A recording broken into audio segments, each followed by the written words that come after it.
রাজধানীতে ওয়াশিকুর নামে আরেক ব্লগারকে কুপিয়ে হত্যা, হাতে নাতে 2 জন আটক। ঘোষণা দিয়ে টার্গেট কিলিংয়ে আনসারুল্লাহ বাংলা টিম। আইএসএ বাংলাদেশি বংশোদ্ভূত ব্রিটিশ নাগরিকদের যোগ দেওয়ার ঘটনায় কমিউনিটিতে চরম উদ্বেগ উৎকণ্ঠা। জঙ্গিবাদ নিরুৎসাহিত করতে ইমামদের প্রতি আহ্বান। বগুড়া, খুলনা সহ দেশের বিভিন্ন স্থানে একই দিনে ট্রাক চাপায় 4 শিশু ছাত্রের মৃত্যু। প্রতিবাদে ঢাকা রংপুর মহাসড়ক অবরোধ। মোবাইল ফোনের বিলে শতকরা 1 টাকা উন্নয়ন সারচার্জ আদায় অনুমোদন করল মন্ত্রিসভা। বছরে সরকারের আয় হবে 140 কোটি টাকা। এবং দলীয় কোন্দল নিয়ে চট্টগ্রাম সিটি নির্বাচনে মাঠে নেমেছেন প্রধান 2 জোট সমর্থিত মেয়র প্রার্থীরা। দ্বন্দ্ব এড়ানো না গেলে জয় নিয়ে সংশয় নেতাদের।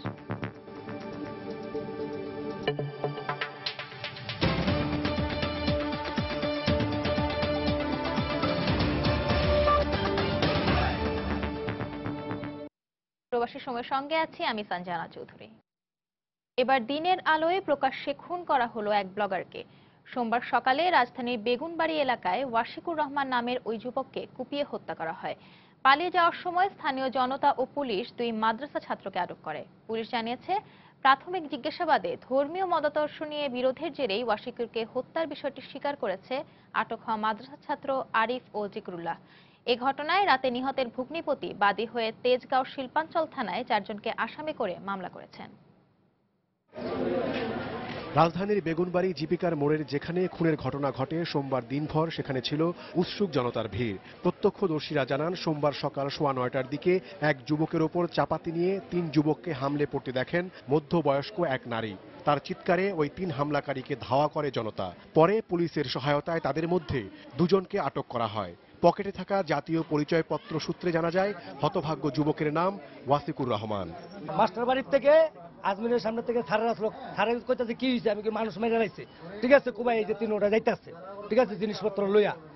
পরে সারারাও আমার পিছে পিছে দৌড়াইতেছে, আরো একটা থানা আসলো 2 জন আমার পিছে দৌড়ে, পরে হিজলারা সামনে পড়ছে, ঠিক আছে হিজলারা আটকেছে, পরে যাইয়া ধরছি আমরা। পুলিশ জানিয়েছে, বেগুনবাড়ি এলাকার হারুন সাহেবের বাড়ি নামে পরিচিত এই টিন শেড বাড়ির 3য় তলায় থাকতেন ওয়াশিকুর। 150-ও বেশি ঘরের এই বাড়ির কোনো বাসিন্দা অবশ্য পুলিশের এ দাবি সম্পর্কে নিশ্চিত নন।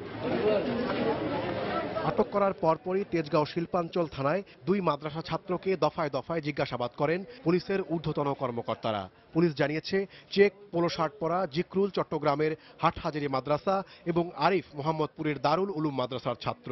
দুজনই প্রাথমিক জিজ্ঞাসাবাদে ধর্মীয় মতাদর্শ নিয়ে বিরোধের জেরে হত্যার কথা স্বীকার করেছে বলেও জানিয়েছে পুলিশ।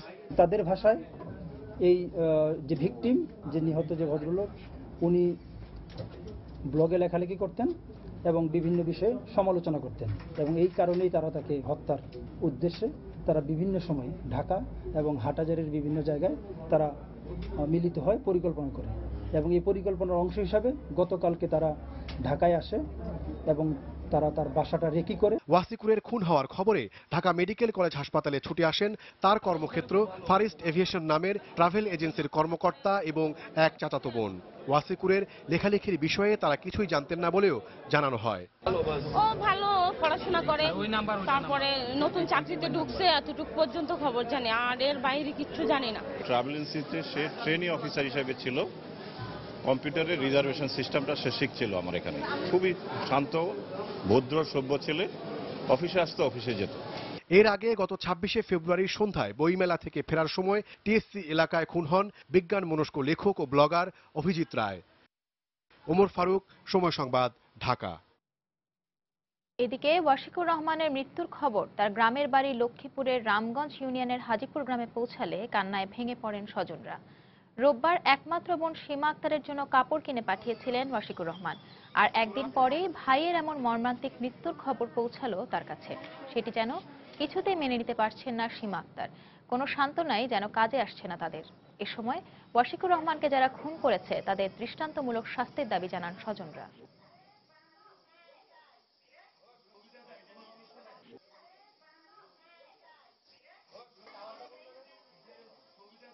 কালকে রাত্রে শেষ কথা হয়েছে ওর সাথে, এমনিতেই খোঁজ খবর, ওর আরেকটা ভালো চাকরি হওয়ার কথা, ওই ব্যাপারটা আমাকে জানালো। এই ছোটখাটো একটা চাকরি করে, এতটুকু লেখাপড়া করে চাকরিও করে। ওর জন্য আবার জামা কাপড় কিনা হয়েছে, আমার ছেলে আনছে, বলছে যে এগুলা ঠিক আছে তাহলে আপু ঢাকাতে পাঠাই দিও। এগুলো কথাবার্তা বোন ভাই আলোচনা করছে আর কি। উশৃঙ্খল কোনো এর কাছে নাই, ঠিক আছে। উনি মনে করেন না যে ঢাকায় থাকে, আসে একদিন দুদিন থাইকা চলে যায় বাড়িতে। আমরা এই হত্যাকাণ্ডের বিচার চাই দৃষ্টান্তমূলকভাবে। ব্লগার রাজীব হায়দার ও অভিজিৎ হত্যাকাণ্ডের দায় স্বীকার করা আনসারুল্লাহ বাংলা টিম ঘোষণা দিয়ে টার্গেট কিলিং এ নেমেছে, এ ধরনের আলামত পাওয়ার দাবি করেছে গোয়েন্দা কর্মকর্তারা। তারা মনে করেন শুধু আইন দিয়ে নয়, উগ্রবাদকে নিয়ন্ত্রণ করতে হলে দরকার রাজনৈতিক মতৈক্য ও সামাজিক প্রতিরোধ। এদিকে অপরাধ বিজ্ঞানীদের মতে উগ্রবাদীদের আইনের আওতায় আনা গেলেও তাদের মতাদর্শ রয়েই যায়, ফলে আদর্শিক মতবাদকে মোকাবেলা করাই এখন বড় challenge. Khan Mohammad রুমেলের report. Blogger Rajib Haider ও অভিজিৎ রায়ের পর হত্যার মিছিলে যোগ হলো ব্লগার ওয়াশিকুর রহমান। এছাড়া বছর দুয়েক আগে হত্যার উদ্দেশ্যে হামলা চালানো হয়েছিল আরেক ব্লগার আসিফ মহিউদ্দিনের উপর। প্রত্যেকটি হামলার ধরন ছিল একই রকম, চাপাতি দিয়ে আঘাত। এর মধ্যে রাজীব হত্যার 2 বছর পর আনসারুল্লাহ বাংলা টিমের তাত্ত্বিক গুরু জসিমউদ্দিন রহমানী সহ 8 জনকে আসামি করে শুরু হয় বিচার কাজ। তবে অভিজিৎ হত্যাকাণ্ডের 1 মাস পেরিয়ে গেলেও ফারাবি নামে একজনকে গ্রেপ্তার করা ছাড়া আর কোনো অগ্রগতি নেই মামলার। যদিও গোয়েন্দা কর্মকর্তারা বলছেন রাজীব সহ প্রত্যেককেই মতাদর্শগত দ্বন্দ্বের কারণে হত্যা করেছে উগ্রবাদীরা। আনসারুল্লাহ বাংলা টিম তারা এই মুহূর্তে যে কাজটি করছে, তারা মূলত টার্গেটেড ক্লিং, সাইলেন্ট ক্লিং যেটা, সেটা তারা করছে এবং এই বিষয়ে তারা বেশ লেখাপড়া করেছে, সেটিও প্রতীয়মান হয়েছে। রাজীব হায়দারকে হত্যার পর দায় স্বীকার করে নিজেদের ওয়েবসাইটে ভিডিও প্রকাশ করে আনসারুল্লাহ বাংলা টিম। তাতে দেখা যায় মুক্তচিন্তার অনেক মানুষের নাম রয়েছে তাদের হত্যার তালিকায়। শুধু তাই নয়, মুক্তচিন্তার মানুষের তালিকা করে তা সবার মাঝে ছড়িয়ে দেওয়ারও আহ্বান জানিয়েছে আনসারুল্লাহ বাংলা টিম। ধাবা শ্রেণীর যত ব্লগার, সাহিত্যিক, লেখক, কার্টুনিস্ট, আলোচক ইত্যাদি আছে, এরকম নাস্তিকদের আইপি অ্যাড্রেস শনাক্ত করে তাদের ঠিকানা বের করা, তাদের মৃত্যুদণ্ড বাস্তবায়িত করা। বিষয়টি ভাবিয়ে তুলেছে গোয়েন্দা কর্মকর্তাদেরকেও। আর অপরাধ বিজ্ঞানীরা বলছেন জঙ্গিবাদকে শুধু আইন দিয়ে নির্মূল করা সম্ভব নয়, এর জন্য প্রয়োজন সামাজিক প্রতিরোধ।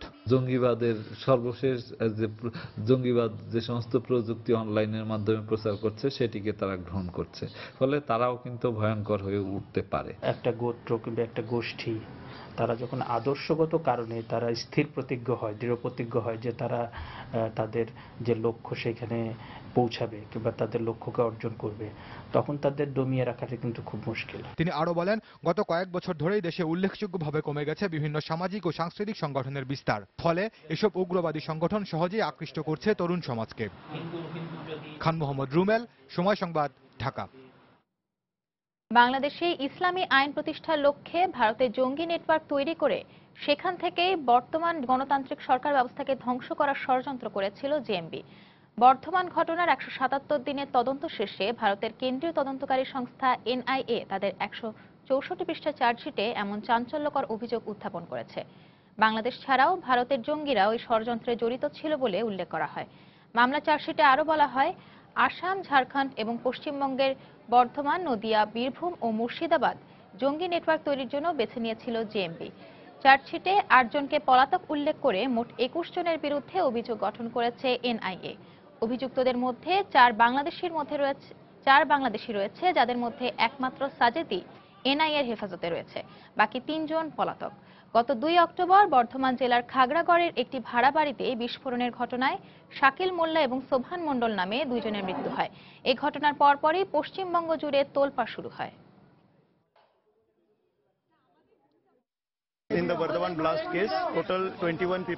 বর্ধমান বিস্ফোরণ ঘটনায় এনআইএ আজ মামলার চার্জশিট দাখিল করেছে। চার্জশিটে মোট 21 জনের বিরুদ্ধে অভিযোগ আনা হয়েছে। এদের মধ্যে 4 জন বাংলাদেশি। নির্ধারিত সময়সীমা শেষ হওয়ার আগে এনআইএ মামলার চার্জশিট দাখিল করতে সক্ষম হয়েছে। আইএসএ বাংলাদেশি বংশোদ্ভূত ব্রিটিশ নাগরিকদের যোগ দেওয়ার প্রবণতা বেড়ে যাওয়ায় চরম উদ্বেগ উৎকণ্ঠা দেখা দিয়েছে যুক্তরাজ্যের বাংলাদেশি কমিউনিটিতে। নিজেদের সন্তানেরা যেন বিপদগামী না হয় সেজন্য প্রচার চালাচ্ছে প্রবাসীদের বিভিন্ন জনকল্যাণমূলক প্রতিষ্ঠান। এদিকে জনগোষ্ঠীর সঙ্গে ব্রিটিশ তরুণ তরুণীদের যোগ দেয়া বন্ধে পুলিশ, গোয়েন্দা ও প্রশাসনকে ঐক্যবদ্ধ হয়ে কাজ করার আহ্বান জানিয়েছে পার্লামেন্টের মুসলিম সদস্য নজির আহমেদ। লন্ডন প্রতিনিধি শোয়েব কবিরের পাঠানো তথ্য ছবি নিয়ে ডেস্ক রিপোর্ট। গত 17 ফেব্রুয়ারি যুক্তরাজ্য থেকে তুরস্কে যায় 3 ব্রিটিশ তরুণী শামিমা বেগম, খাদিজা সুলতানা ও আমিরা আবাসে। এ 3 বান্ধবীর প্রথম 2 জন বাংলাদেশি বংশোদ্ভূত। এ মাসের মাঝামাঝি তারা সিরিয়ায় পৌঁছায় বলে জানিয়েছে তুরস্কের সংবাদ মাধ্যম।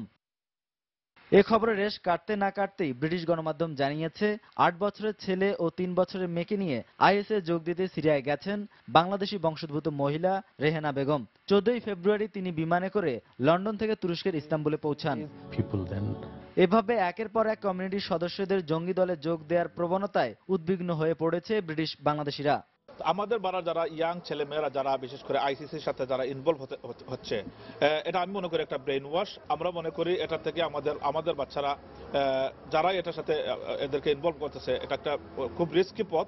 সচেতনতা বাড়াতে প্রচার প্রচারণা চালানোর পাশাপাশি সন্তানদের গতিবিধির ওপর নজর রাখারও পরামর্শ দিচ্ছেন বাংলাদেশি কমিউনিটির নেতারা। ব্রিটেন থেকে যারা এই সিরিয়া থেকে যোগ দিচ্ছে বা আইএস যুদ্ধে, এইটার জন্য আমরা আরো সচেতন হওয়া উচিত এবং এইটা ব্রিটিশ গভর্নমেন্ট এটা আরো একটু পদক্ষেপ নেওয়ার, যেমন স্কুল কলেজ থেকে ছাত্রছাত্রীরা যাইতেছে। কাউন্সিলের পক্ষ থেকে বিভিন্ন স্কুলে আমরা লিফলেট দিচ্ছি, বিভিন্ন প্যারেন্টসদেরকে আমরা মানে বিভিন্ন ধরনের অ্যাওয়ারনেস বৃদ্ধির জন্য আমরা পদক্ষেপ নিচ্ছি। লিফলেট প্রত্যেক মসজিদে দেওয়া হচ্ছে। এদিকে তরুণ তরুণীরা যেন জঙ্গিদের সঙ্গে যোগাযোগ করতে না পারে তা নিশ্চিত করতে ব্রিটিশ পুলিশ ও গোয়েন্দাদের একজোট হয়ে কাজ করার আহ্বান জানিয়েছেন ব্রিটিশ পার্লামেন্টের মুসলিম সদস্য নজির Ahmed. from the police and intelligence services. Police, গোয়েন্দা সংস্থা ও সরকার আমাদের সবার প্রচেষ্টার মাধ্যমে নিশ্চিত করতে হবে যে আমাদের ছেলেমেয়েরা যেন ইন্টারনেটের মাধ্যমে জঙ্গিদের সঙ্গে যোগাযোগ করতে না পারে। এছাড়াও মসজিদের ইমামরাও কুরআন ও হাদিসের সঠিক ব্যাখ্যা দিয়ে জঙ্গিবাদ নিরুৎসাহ করতে পারেন। But rather preachers in our masjids, the imams who can actually teach them. গত সপ্তাহে ব্রিটিশ স্বরাষ্ট্রমন্ত্রী থেরেসা মে আইএসএ নিজ দেশের নাগরিকদের যোগ দেওয়ার বিরুদ্ধে কঠোর হুঁশিয়ারি দেন। উগ্রবাদ উস্কে দেয় এমন মন্তব্য সামাজিক যোগাযোগ মাধ্যম বা অন্য কোথাও প্রকাশ করার উপর নিষেধাজ্ঞা জারির পাশাপাশি মসজিদ সহ যেখানে উগ্রপন্থী বক্তব্য দেয়া হবে তা বন্ধ করে দেওয়ারও পরিকল্পনা ঘোষণা করেন তিনি।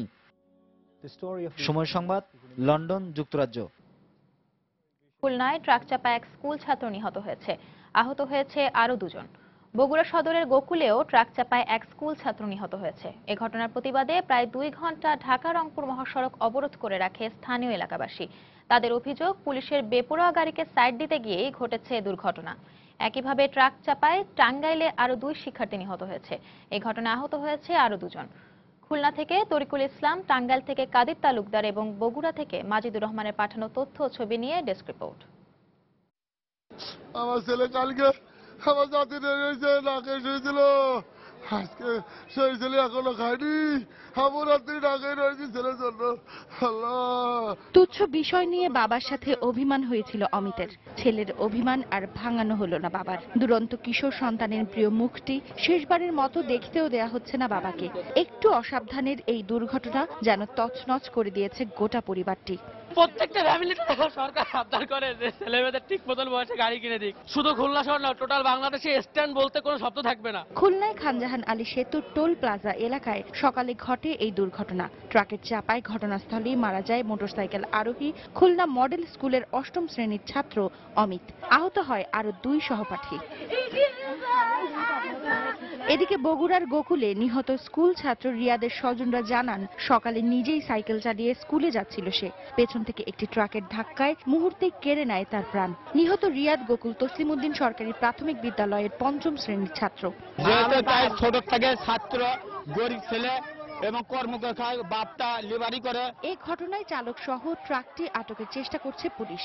গোকুল সরকারি প্রাথমিক বিদ্যালয়ের 5ম শ্রেণীর একজন ছাত্র রিয়াদ নামের, তাকে পিছন থেকে ধাক্কা দিলে সে ঘটনাস্থলে মারা যায়। ট্রাকটি জব্দ আছে। আমরা আইনগত ব্যবস্থা নেওয়ার পাশাপাশি চেষ্টা করব ট্রাক মালিক যেন তাদের ক্ষতিপূরণের ব্যবস্থা করেন। তবে এলাকাবাসীর অভিযোগ, পুলিশের গাড়ি সাইড দিতে গিয়েই নিয়ন্ত্রণ হারিয়ে রিয়াদের সাইকেলটিকে চাপা দেয় ট্রাকটি। এই ঘটনায় বিক্ষুব্ধ এলাকাবাসী প্রায় 2 ঘন্টা ঢাকা রংপুর মহাসড়ক অবরোধ করে রাখে।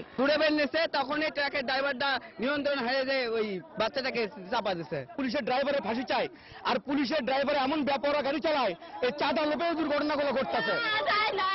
এদিকে টাঙ্গাইলের জোকারচর এলাকায় ট্রাকের চাপায় অটো রিকশার 2 আরোহী এলিজা ও মর্জিনা মারা গেছে। আহত আরো 4 জনকে হাসপাতালে ভর্তি করা হয়েছে। নিহতের স্বজনরা জানান, কালিহাতী উপজেলার গোহালিয়াবাড়ি দাখিল মাদ্রাসা কেন্দ্রে পরীক্ষা দিয়ে বাড়ি ফিরছিল তারা। সময় সংবাদ, ঢাকা। প্রবাসী সময় আরো থাকছে। রাজধানীর মিরপুরে স্বেচ্ছাসেবক লীগ নেতা মনির হত্যার দায়ে 7 জনের ফাঁসির আদেশ, 1 জনের যাবজ্জীবন কারাদণ্ড। এবং সংবিধান না মেনে বিশ্বকাপ ফাইনালে আইসিসি চেয়ারম্যান শ্রীনিবাসনের পুরস্কার বিতরণ নিয়ে সমালোচনার ঝড়। কলঙ্কিত করেছে অনুষ্ঠানকে মন্তব্য সাবেকদের।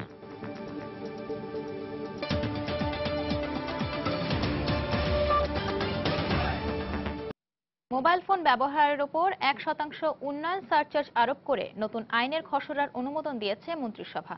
মন্ত্রী পরিষদ সচিব জানিয়েছে, মোবাইল কোম্পানিগুলো গ্রাহকদের কাছ থেকে যে বিল নিচ্ছে তার সঙ্গে যোগ হবে এই 1% সারচার্জ। এর মাধ্যমে অর্জিত প্রায় 140 কোটি টাকা ব্যবহার করা হবে স্বাস্থ্য ও শিক্ষা খাতের উন্নয়নে।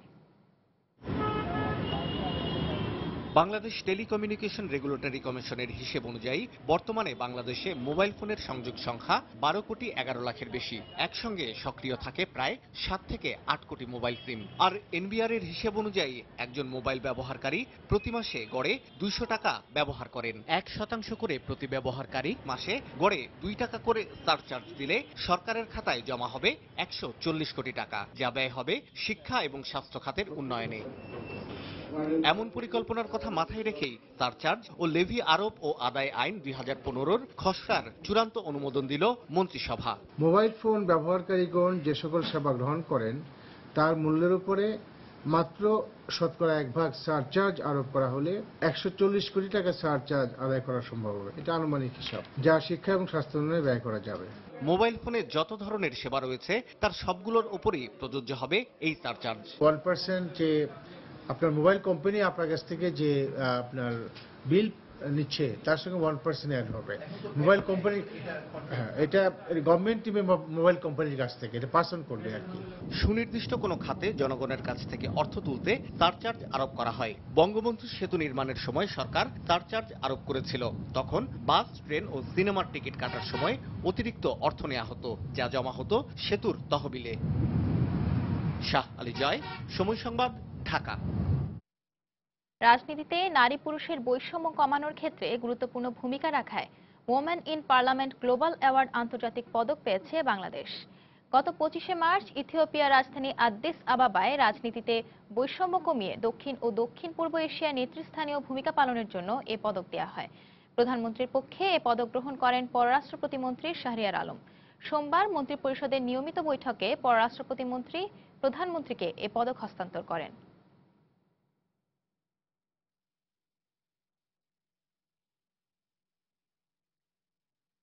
এবার প্রবাসের খবর। বাংলাদেশের স্বাধীনতা সংগ্রামে নারীদের অবদান এখনো উপেক্ষিত মন্তব্য করে প্রখ্যাত সাংবাদিক আব্দুল গাফফার চৌধুরী বলেছেন, বাঙালি নারীরা যেভাবে রণাঙ্গনে হানাদারদের বিরুদ্ধে যুদ্ধ করেছে তাদের মূল্যায়ন সেভাবে করা হয়নি। ডেনমার্কের কোপেনহেগেনে এক প্রবাসী বাংলাদেশিদের আয়োজিত স্বাধীনতা দিবসের আলোচনা সভায় তিনি একথা বলেন। সভায় প্রবাসী বাংলাদেশি এবং ডেনমার্ক আওয়ামী লীগের নেতাকর্মীরা বাংলাদেশের স্কুল কলেজের পাঠ্যসূচিতে নারী মুক্তিযোদ্ধা এবং বীরাঙ্গনাদের অজানা কাহিনী তুলে ধরার আহ্বান জানান, যাতে নতুন প্রজন্ম মুক্তিযুদ্ধে নারীদের অবদান সম্পর্কে জানতে পারে। কাতারের দোহাতে বীর মুক্তিযোদ্ধা সাবেক বায়রা সভাপতি ও বর্তমান সিনিয়র সহসভাপতি আলী হায়দার চৌধুরীকে সংবর্ধনা দিয়েছে সন্দীপ ইয়ং সোসাইটি কাতার। এ উপলক্ষে রোববার রাতে দোহার সিটি গ্র্যান্ড কাতার প্যালেস হোটেলের কনফারেন্স হলে সংগঠনের আহ্বায়ক সেলিম রেজা সভাপতিত্বে এবং সদস্য সচিব আনোয়ার হোসেন মামুনের পরিচালনায় আলোচনা সভার আয়োজন করা হয়। এতে বক্তব্য দেন যুগ্ম আহ্বায়ক ইসমাইল ইমু, সদস্য সালাউদ্দিন লাভলু ও শাহিন মাসুদুর রহমান সেতু, চট্টগ্রাম সমিতির কাতার শাখা সাধারণ সম্পাদক নজরুল ইসলাম সহ আরো অনেকে। এ সময় স্বল্প খরচে কাতারে লোক পাঠানোর সরকারি ঘোষণার প্রসঙ্গে আলী হায়দার চৌধুরী বলেন, মেডিকেল ব্যয় ও বিমানের টিকিটের দাম না কমালে অভিবাসন ব্যয় কমানো সম্ভব নয়। সেই সঙ্গে অন্যান্য দেশের তুলনায় বাংলাদেশে অভিবাসন ব্যয় বেশি উল্লেখ করে এ ব্যাপারে সরকারকে পদক্ষেপ নেওয়ারও আহ্বান জানান তিনি।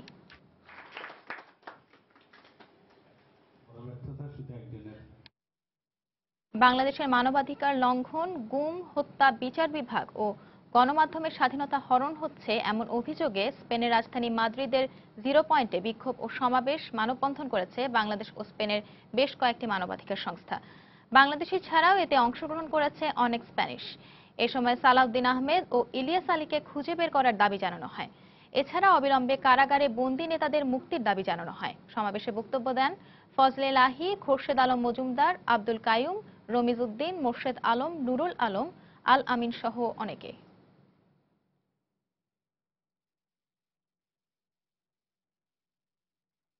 জাতির জনক বঙ্গবন্ধু শেখ মুজিবুর রহমানের বাবা লুৎফুর রহমানের মৃত্যুবার্ষিকী উপলক্ষে মিলাদ ও দোয়া মাহফিল অনুষ্ঠিত হয়েছে ধানমন্ডি ৩২-এ। সোমবার বাদ মাগরিব ধানমন্ডি ৩২-এর বঙ্গবন্ধু ভবনে এই মিলাদ মাহফিল অনুষ্ঠিত হয়। মাহফিলে লুৎফুর রহমানের নাতনি প্রধানমন্ত্রী শেখ হাসিনা উপস্থিত ছিলেন। এছাড়াও সেখানে মন্ত্রী পরিষদের নেতৃবৃন্দ এবং আওয়ামী লীগের দলীয় নেতাকর্মীরাও উপস্থিত ছিলেন। দোয়া মাহফিলে লুৎফুর রহমানের আত্মার মাগফিরাত কামনা করে মোনাজাত করা হয়।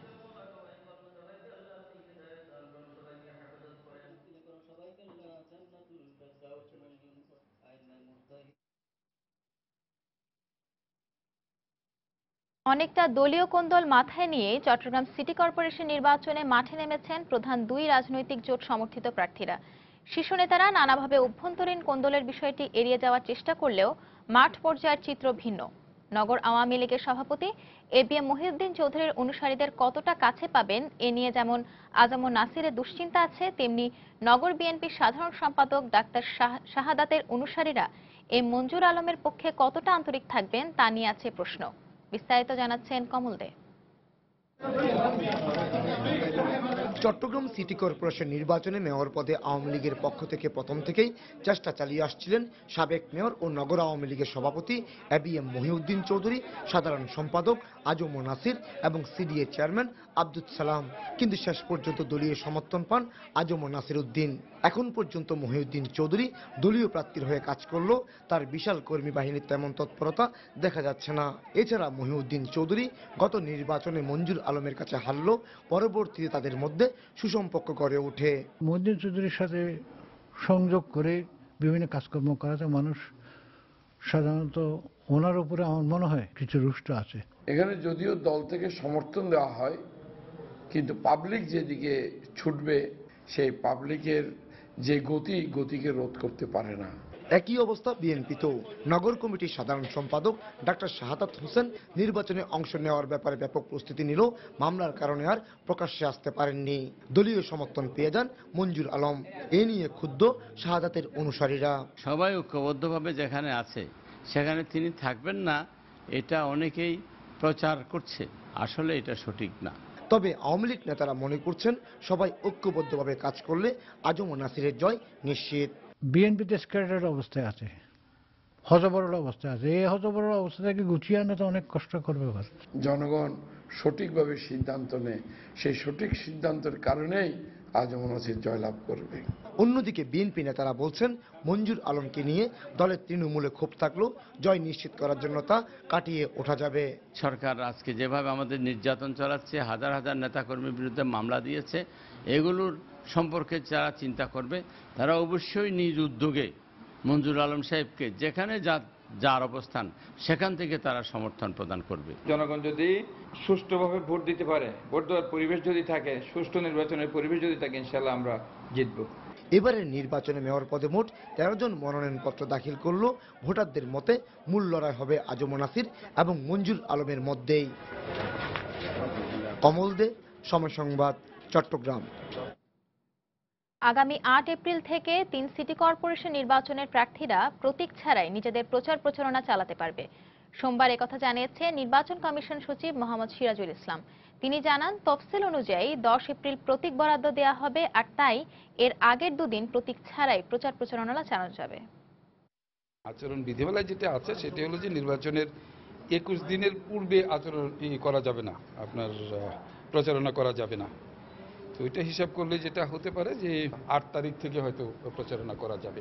মানে সিম্বল পাওয়ার পরে সিম্বল দেওয়া হবে হলে 10 তারিখ, 2 দিন সিম্বল ছাড়া তারা প্রচারণা করতে পারবে। আসন্ন ঢাকা উত্তর ও দক্ষিণ সিটি কর্পোরেশন নির্বাচনে অংশগ্রহণকারী প্রার্থীদের হলফনামা সচিবালয়ের ওয়েবসাইটে প্রকাশ করেছে নির্বাচন কমিশন। সোমবার সন্ধ্যায় নির্বাচন কমিশনের ওয়েবসাইটে এই হলফনামা প্রকাশ করা হয়।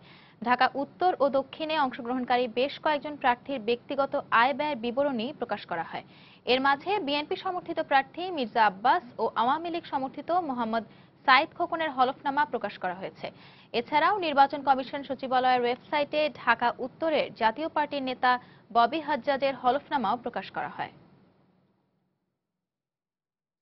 ঢাকা দক্ষিণ সিটি কর্পোরেশন নির্বাচনে অংশ নিতে সংসদ সদস্য পদ ছাড়তে পদত্যাগপত্র পাঠালেও তা গ্রহণ না করাটা নিজের জন্য দুর্ভাগ্যজনক বলে সংসদে মন্তব্য করেছেন স্বতন্ত্র সংসদ সদস্য হাজী সেলিম। সংসদ অধিবেশনে প্রশ্নোত্তর পর্বে সোমবার তিনি এই মন্তব্য করেন। মানুষ স্পিকার, হায়রে কপাল মন্দ, মানুষ স্পিকার আপনার থাকতে আমার মেয়র পদ বন্ধ। আপনি যদি পদটা গ্রহণ করতেন তাহলে আমি তো দক্ষিণে চলে যেতাম, আমার কপালটাই মন্দ। মাননীয় সদস্য, আপনার পদত্যাগ পত্রটি আসলে কোথায়? আমার দিয়েছিলাম নেই আপনার কাছে, আপনি নেন নাই মাননীয় স্পিকার, ছেড়ে ফেলেছে আরেকজন। দিনের পর দিন অত্যাচার আর নির্যাতন সইতে না পেরে বাপদাদার ভিটে ছেড়ে চলে যেতে বাধ্য হয়েছে বরগুনার 14টি হিন্দু পরিবার। ভিটে মাটি ছেড়ে যাওয়া পরিবারগুলোর দাবি, স্থানীয় জনপ্রতিনিধিদের জানিয়ে আইনের আশ্রয় নিয়ে এমনকি মানববন্ধন করেও রেহাই পাননি তারা। তবে প্রশাসন ও পুলিশ বলছে অভিযুক্তকে শিগগিরই আইনের আওতায় আনা হবে এবং বসতবাড়ি ছেড়ে আসা পরিবারগুলোকে তাদের পৈতৃক সম্পত্তিতে ফিরিয়ে নেওয়া হবে। এম এ আজিমের পাঠানো তথ্য ও এস এম সিফাতে তোলা ছবি নিয়ে ডেস্ক রিপোর্ট।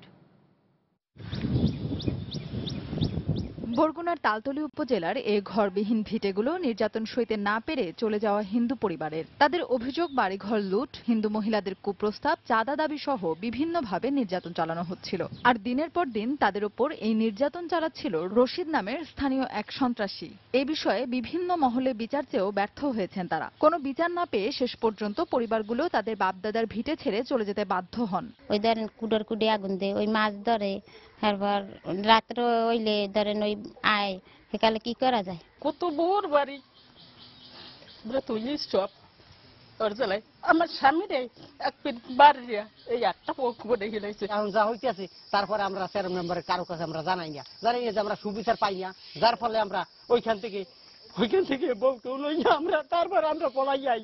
যখনই দেখি যে এখন আর মানিজ্য ঠিক না, যেমন আমার দুটো মেয়ে আছে, ওরা বলছে বাবা তুমি আমাকে নিয়ে বরগুনা চলো, যে তোমার সঙ্গে আমরাও সহযোগিতা করবো, খাটি পিঠে খাবো, তবু আমরা এখানে আর থাকবো না। অল্প কয়েকদিন জেল খাটছিল, আবার বের হয়ে যায়, পর আরো বেশি ক্ষিপ্ত হইয়া তারও এরিয়ার প্রভাবটা আর বেশি ফেলছে। অবশ্য জেলা প্রশাসনের শীর্ষ এ কর্মকর্তা বলছেন তাদের বাপদাদার ভিটেমাটিতে ফিরিয়ে নেওয়া হবে। আর এ ব্যাপারে নিরাপত্তার আশ্বাস দিলেন পুলিশ সুপার। উপজেলা নির্বাহী অফিসারের সাথে সার্বক্ষণিক যোগাযোগ রাখা হচ্ছে এবং সরেজমিনেও আমার প্রশাসন পরিদর্শন করেছে, তাদের রিসেটেল করার জন্য, পুনর্বাসনের জন্য উদ্যোগ গ্রহণ করা হবে। তাদেরকে আমি অ্যাসিওর করেছি যে তারা ওখানে রিভাইভ করবে, আবার তারা ওখানে বসবাস করে সম্পূর্ণ নিরাপত্তা আমরা দেব। নির্যাতনের মুখে 2013 সালের প্রথম দিকে প্রথমে হিন্দু 3টি পরিবার গ্রাম ছেড়ে বরগুনা শহরে আশ্রয় নেয়। একই কারণে 2014 সালে আরো 2টি পরিবার শহরে আশ্রয় নেয়। আর সবশেষ গত 13 থেকে 18 মার্চ ওই গ্রামের আরো 9টি পরিবার ভিটেমাটি ছেড়ে চলে যান। সময় সংবাদ, বরগুনা। এদিকে সোমবার রাত 8:30টায় বরগুনা জেলার আকরাবাড়ি মন্দিরে অনুষ্ঠিত বৈঠকে প্রশাসনের পক্ষ থেকে আশ্বাস দেওয়া হয়, মঙ্গলবারের মধ্যে বরগুনায় সন্ত্রাসীদের ভয়ে বাপদাদার ভিটে ছেড়ে আসা 14টি পরিবারকে তাদের বসত বাড়ি ফিরিয়ে দেওয়া হবে। জেলা প্রশাসন ও পুলিশ প্রশাসনের ঊর্ধ্বতন কর্মকর্তাদের পক্ষ থেকে এই আশ্বাস দেওয়া হয়। এ সময় উপস্থিত ছিলেন পৈতৃক সম্পত্তি ছেড়ে আসা 14 হিন্দু পরিবারের পাশাপাশি জেলার হিন্দু বৌদ্ধ খ্রিস্টান ঐক্য পরিষদের নেতাকর্মীরা। এর আগে সোমবার সকাল থেকে তালতলীর বিভিন্ন স্থান থেকে সরিয়ে নেওয়া ঘরগুলোর বিভিন্ন অংশ সংগ্রহ করেছে পুলিশ। পরে সেগুলো হিন্দুদের ভিটে বাড়িতে স্থাপনের কাজ শুরু করেছেন তারা।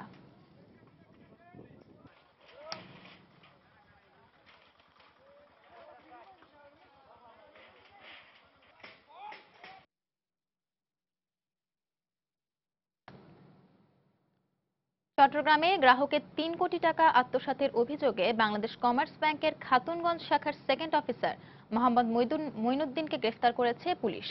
সোমবার মাঝরাতে শাখা ব্যবস্থাপক আবুল কাশেম বাদী হয়ে কোতোয়ালি থানায় মামলা দায়েরের পর ওই মামলায় তাকে গ্রেফতার দেখানো হয়। এর আগে পুলিশ রাত 11টার দিকে মঈনুদ্দিনকে কৌশলে থানায় ডেকে এনে আটক করে। পরে ব্যাংকের ঊর্ধ্বতন কর্মকর্তারা তাকে আত্মসাৎ করা 3 কোটি টাকা ফেরত দেওয়ার অনুরোধ জানান, কিন্তু অভিযুক্ত ব্যাংক কর্মকর্তা টাকা ফেরত দিতে অপারগতা প্রকাশ করলে মামলা দায়ের করা হয়। এছাড়া অভিযোগ উঠেছে মঈনুদ্দিন গত কয়েকদিন ধরে খাতুনগঞ্জ শাখার গ্রাহকদের জমা টাকা নানা কৌশলে হাতিয়ে নেয়। পরে রোববার সন্ধ্যায় চা খাওয়ার কথা বলে অফিস থেকে বের হয়ে যাওয়ার পর তিনি আর ফিরে আসেননি। এর পরের দিন সোমবার বিকেলে 20 থেকে 30 জন গ্রাহক ব্যাংকে উপস্থিত হয়ে তাদের অ্যাকাউন্ট থেকে টাকা সরিয়ে নেওয়ার ব্যাপারে কর্তৃপক্ষের কাছে অভিযোগ করেন।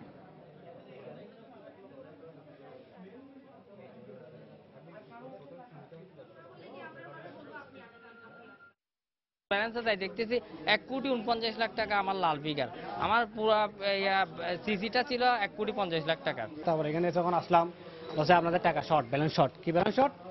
আমাদের অ্যাকাউন্টে টাকা নেই। পরবর্তী হয়তো কিছু জমা দিচ্ছে, আবার কিছু করছে, এইভাবে করে করে প্রায় আমার 31 লাখ টাকার মতো মানে এখন গাফলা। আত্মসাৎকারী মাইনুদ্দিনকে বিভিন্ন কৌশলের মাধ্যমে থানায় নিয়ে আসে এবং নিয়ে আসার পরে জিজ্ঞাসাবাদ শেষে তাকে আটক করা হয় এবং টাকা আত্মসাতের ঘটনায় ব্যাংক ম্যানেজার বাদী হইয়া মামলা রুজু করেছেন। বিশ্বের কোটি মানুষের আস্থা Marquis palm, Marquis quality life starts here. বিএনপিকে ধ্বংস করার জন্য বেগম খালেদা জিয়া ও তার বড় ছেলে তারেক রহমানই যথেষ্ট বলে মন্তব্য করেছেন স্বাস্থ্যমন্ত্রী মোহাম্মদ নাসিম। সোমবার রাতে সংসদে পয়েন্ট অফ অর্ডারে দাঁড়িয়ে তিনি একথা বলেন। এ সময় তিনি বিএনপিকে আন্ডারগ্রাউন্ডের দল আখ্যা দিয়ে 2019 সালের সংসদ নির্বাচনেও জয়ী হওয়ার আশা প্রকাশ করেন। বিএনপির নেতৃত্ব দুই জায়গায় চলে মানুষ স্পিকার, ঢাকায় একটা চলে আর পর থেকে একটা জায়গা থেকে চলে মানুষ স্পিকার। ওরা আন্ডারগ্রাউন্ড হয়ে গেছে। বিএনপির নেতৃত্ব সত্যিকার আছে, অনুরোধ করব খালেদা জিয়ার থেকে সরে যান। ও দলকে ডুবিয়ে দিয়েছে, বাকি যেটুকু আছে সেটুকু ডুবিয়ে দেবে।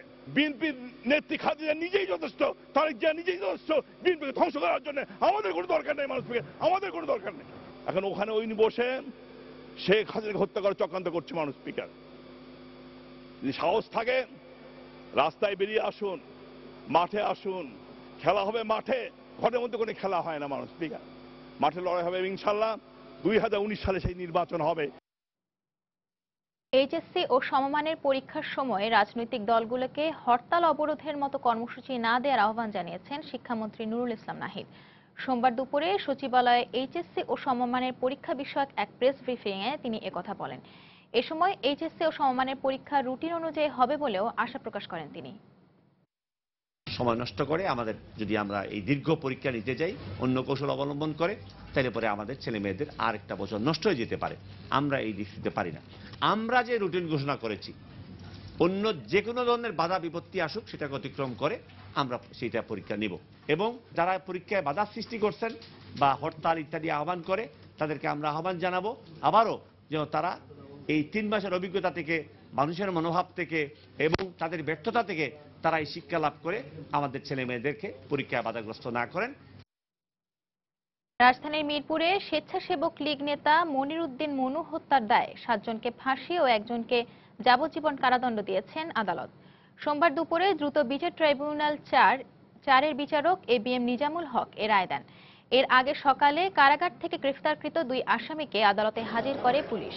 2006 সালের 15ই আগস্ট মিরপুরের শাহ আলীবাগ বাসার সামনে মনুকে গুলি করে হত্যা করে দুর্বৃত্তরা।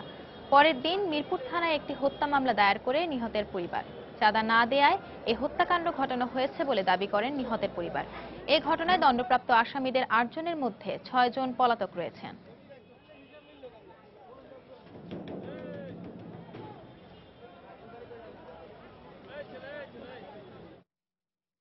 স্বাধীনভাবে কথা বলা ও মুক্ত চিন্তার কারণেই ব্লগার ওয়াশিকুর রহমান বাবুকে হত্যা করা হয়েছে বলে অভিযোগ করেছেন গণজাগরণ মঞ্চের মুখপাত্র ইমরান এইচ সরকার। এসব হত্যাকাণ্ডের দায়ভার সকল রাজনৈতিক দল সহ সরকারকে নিতে হবে বলেও মন্তব্য করেন তিনি। সোমবার বিকেলে শাহবাগের প্রজন্ম চত্বরে ব্লগার ওয়াশিকুর রহমান বাবুর হত্যার প্রতিবাদে এক বিক্ষোভ মিছিল পূর্ব সংক্ষিপ্ত সমাবেশে এই মন্তব্য করেন তিনি। স্বাধীনভাবে কথা বলবার অপরাধে ওয়াশিকুর রহমানকে হত্যা করা হলো। বিচারহীনতার সংস্কৃতি জগদ্দল পাথরের মতো আমাদের বুকে চেপে বসেছে এবং এর ফলে অপরাধীরা আইনের ফাঁক ফোকর দিয়ে বারবার বের হয়ে যাচ্ছে, বের হয়ে নতুন নতুন হত্যাকাণ্ড করছে। সরকার যদি এই অপরাধীদেরকে গ্রেপ্তার করবার ক্ষেত্রে শিথিলতা প্রদর্শন করে, এরপরে এই অপরাধীরাই যে হত্যাকাণ্ডগুলো চালাবে সেটার দায়ভারও রাষ্ট্রকেই বহন করতে হবে।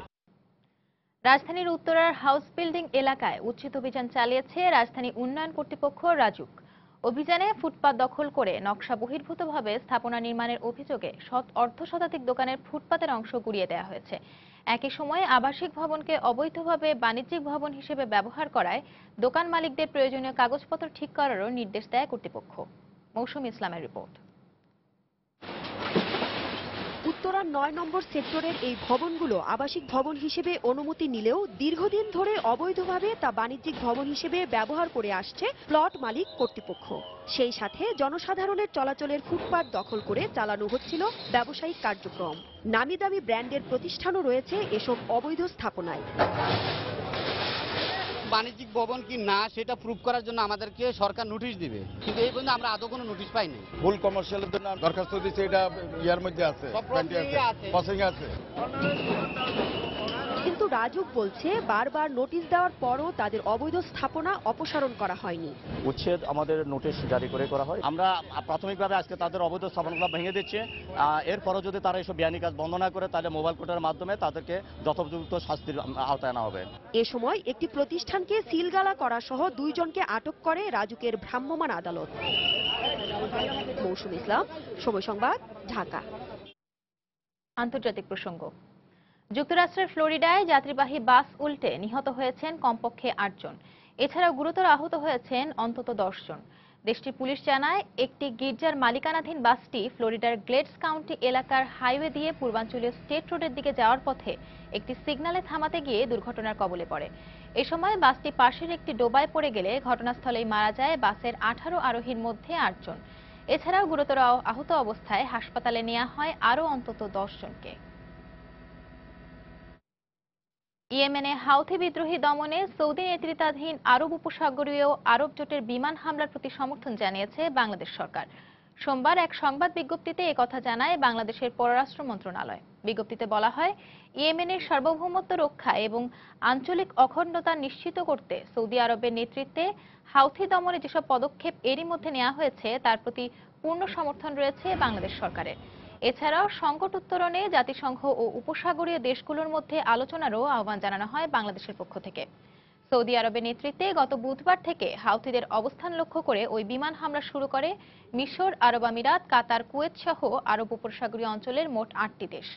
এর আগে বিমান হামলার প্রতি সমর্থন জানায় যুক্তরাষ্ট্র ও ইউরোপের আরও বেশ কয়েকটি দেশ।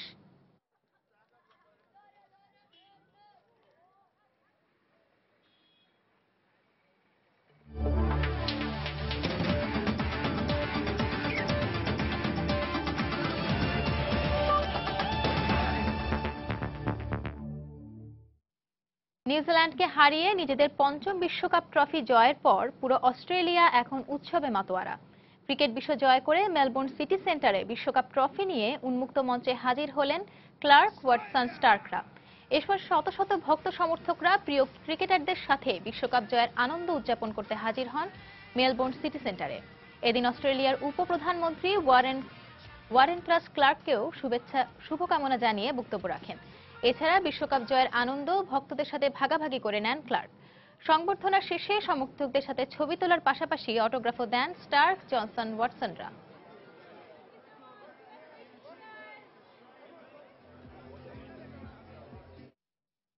গঠনতন্ত্র ভেঙে বিশ্বকাপের ফাইনালে আইসিসির সভাপতি মুস্তাফা কামালের বদলে চেয়ারম্যান শ্রীনিবাসনের চ্যাম্পিয়ন দলের কাছে ট্রফি বিতরণে দেশ বিদেশের গণমাধ্যমগুলোতে সমালোচনার ঝড় বইছে। আর আইপিএলে ফিক্সিং বিতর্কে জড়িত শ্রীনিবাসনের এমন আচরণের নিন্দা জানিয়েছে দেশের ক্রিকেট সংশ্লিষ্টরা। আইসিসির গঠনতন্ত্র বিশ্বকাপের চ্যাম্পিয়ন দলের হাতে শিরোপা তুলে দেবেন সভাপতি। ক্রিকেটের সর্বোচ্চ সংস্থার আইনে এমনটি থাকলেও মেলবোর্নে সেই সংবিধান ভেঙে চ্যাম্পিয়ন দলের হাতে শিরোপা তুলে দেন সংস্থাটির চেয়ারম্যান শ্রীনিবাসন, যার জন্য মাঠেই তাকে শুনতে হয় দুয়োধ্বনি। এরপর দেশীয় ও আন্তর্জাতিক গণমাধ্যমে বিষয়টি নিয়ে খবর প্রচারিত হয়। ভারতীয় একটি পত্রিকা দাবি করেছে ট্রফি কে দিবে তা নিয়ে ফাইনালের আগের দিন একরকম বাকবিতণ্ডাও হয় আইসিসির এই দুই শীর্ষ কর্তার। তবে আইসিসির এমন আচরণে সংস্থাটির তীব্র নিন্দা জানান ক্রিকেট বিশ্লেষকরা। আইসিসির ইতিহাসে এটা একটা কালো অধ্যায় হিসেবে বিবেচিত হবে। এই ধরনের ন্যাক্কারজনক এবং এই ধরনের গর্হিত কাজ এখন পর্যন্ত কোনো স্পোর্টসে ঘটেছে বলে আমার জানা নাই। আইসিসির গ্রহণযোগ্যতা মোটেও বাড়েনি, বরঞ্চ কমেছে। অ্যাসোসিয়েট মেম্বার যারা আছে তারা হয়তো যথেষ্ট পেশি বলে শক্ত নয়, তারা নৈতিকভাবে কেউ এই ধরনের সিদ্ধান্ত কিংবা এই ধরনের কর্মকাণ্ড কিংবা বিগ থ্রির আবির্ভাব মনে প্রাণে কেউই সমর্থন করে বলে আমার মনে হয় না। আইসিসির চেয়ারম্যান শ্রীনিবাসন ভারতের ক্রিকেট বোর্ড থেকে একরকম বিতাড়িত হয়েছেন। শুধু তাই না, স্পট ফিক্সিং এও জড়িত আছে তার নাম। আর এমন বিতর্কিত ব্যক্তির হাত থেকে মাইকেল ক্লার্ক বিশ্বকাপ ট্রফি নেয় ক্রিকেটেরই মর্যাদা হানি হয়েছে বলে মনে করেন ক্রিকেট সংগঠকরা। একই সঙ্গে আইসিসি থেকে এমন দুর্নীতিগ্রস্ত ব্যক্তিদের সরানোরও দাবি করেন তারা। অ্যান্টি কারাপশন একটি ইউনিট আছে, সেই ইউনিটের প্রথম নজরদারি করা উচিত যে এমন কোনো ব্যক্তি কি আছেন এই আইসিসির কর্মকাণ্ডে যিনি ইতিমধ্যেই দুর্নীতির সঙ্গে অভিযুক্ত। যদি সেটা তাদের নজরে এসে থাকে তাহলে তাদের ঘর থেকেই সেটা সেই শুদ্ধি অভিযান পরিচালনা করা উচিত। ক্রিকেটের সৌন্দর্যটা যদি আমরা বজায় রাখতে চাই তাহলে ইন্ডিয়ার এই ধরনের প্রভাব, এই ধরনের করাপ্টেড ব্যক্তিদেরকে আইসিসি থেকে ইমিডিয়েটলি বহিষ্কার করতে হবে। খেলার মাঠে আপনার খেলার কোনো দাম নাই, খেলা হচ্ছে টেবিলে, তখন কিন্তু আপনি ভালো খেলার অনুপ্রেরণা লাভ করবেন না। ক্রিকেটকে কলঙ্কমুক্ত এবং ভদ্রলোকের এই খেলাটির স্পিরিট ধরে রাখতে আইসিসির আরো নিরপেক্ষ ও স্বচ্ছ হওয়া উচিত বলে মন্তব্য করেন এই ক্রিকেট সংগঠকরা। সাজিদ মুস্তাহিদ, সময় সংবাদ, ঢাকা। এ পর্যায়ে শীর্ষ সংবাদ জানিয়ে দিচ্ছি আরেকবার। রাজধানীতে ওয়াশিকুর নামে আরেক ব্লগারকে কুপিয়ে হত্যা, হাতে নাতে 2 জন আটক। ঘোষণা দিয়ে target killing a Ansarullah Bangla team. আইএসএ বাংলাদেশি বংশোদ্ভূত ব্রিটিশ নাগরিকদের যোগ দেওয়ার ঘটনায় কমিউনিটিতে চরম উদ্বেগ উৎকণ্ঠা। জঙ্গিবাদ নিরুৎসাহিত করতে ইমামদের প্রতি আহ্বান। বগুড়া, খুলনা সহ দেশের বিভিন্ন স্থানে একই দিনে ট্রাক চাপায় 4 স্কুল ছাত্রের মৃত্যু। প্রতিবাদে ঢাকা রংপুর মহাসড়ক অবরোধ। মোবাইল ফোনের বিলে শতকরা 1 টাকা উন্নয়ন সারচার্জ আদায় অনুমোদন করল মন্ত্রিসভা। বছরে সরকারের আয় হবে 140 কোটি টাকা। এবং দলীয় কোন্দল নিয়ে চট্টগ্রাম সিটি নির্বাচনে মাঠে নেমেছেন প্রধান 2 জোট সমর্থিত মেয়র প্রার্থীরা।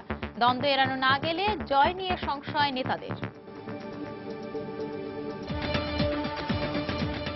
এই ছিল প্রবাসের সময়ে। যে কোনো খবর পেতে ভিজিট করুন সময়নিউজ.টিভি। যে কোনো রবি অফিসিয়াল নম্বর থেকে সময় সংবাদের খবর, অনুষ্ঠান সূচি জানতে এবং যে কোনো তথ্য সময় সংবাদকে জানাতে ডায়াল করুন 16242 নম্বরে। এছাড়া এই মাত্র পাওয়া খবর মোবাইলে পেতে SMS করুন *BN লিখে পাঠিয়ে দিন 16242 নম্বরে। সঙ্গেই থাকুন সময়।